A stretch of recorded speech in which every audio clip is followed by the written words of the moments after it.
Now that brings us to our last section here in verse 29. We're cruising through this chapter. I was so concerned we're not going to make it, but we're going to make it. I can see the light at the end of the tunnel. We're going to get there. Now, as they went out of Jericho, a great multitude followed him. Now, Jericho here, the geography is significant because Jericho was the last city before reaching Jerusalem. So Jesus now begins his final ascent up to Jerusalem and the beginning of his final week before the cross. The road from Jericho up to Jerusalem is about 15 miles long. Over the course of that 15 miles, it ascends 3,000 feet. And it takes about 8 hours of walking uphill through the desert from Jericho to Jerusalem. You can still walk the original Roman road that Jesus walked. Parts of it are still there.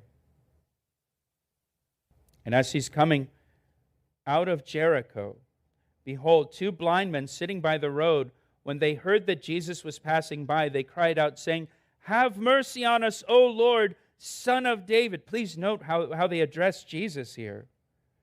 Now, the other gospel accounts tell us that one of the blind men was named Bartimaeus, and so we sometimes refer to him as blind Bartimaeus.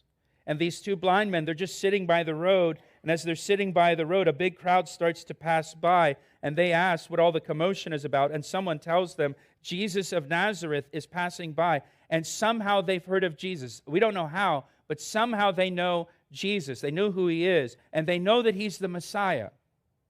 They know he's the Messiah because they call him the Son of David, which is a messianic title.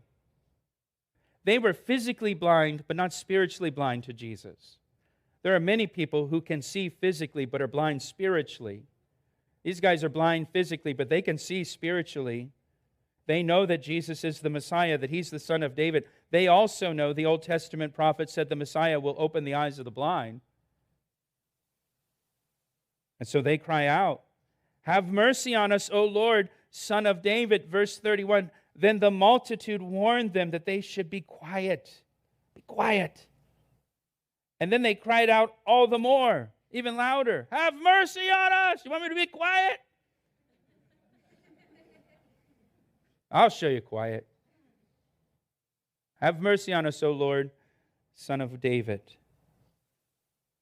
The crowd told them to quiet down, but they were not going to let Jesus pass them by and miss this opportunity. They will not get another opportunity to call upon Jesus like this.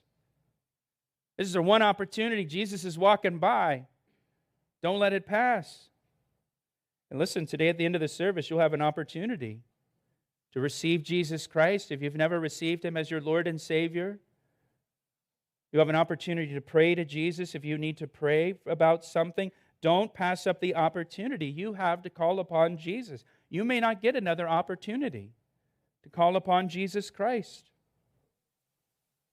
Adam Clarke, in his commentary on this passage, said, Jesus is passing by, and you are passing into eternity, and probably will never have a more favorable opportunity than the present.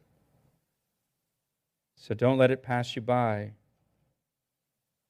And when the crowd told them to quiet down, they cried out all the more, saying, "Have mercy on us, O Lord, Son of David." They have an urgency here. They're not going to miss their chance with Jesus. And I love verse 32. So Jesus stood still. Man, isn't that great? He just stopped in his tracks right there in the middle of the road. Jesus will always respond when we call on him. If you call on Jesus today, he will respond to you. So verse 32,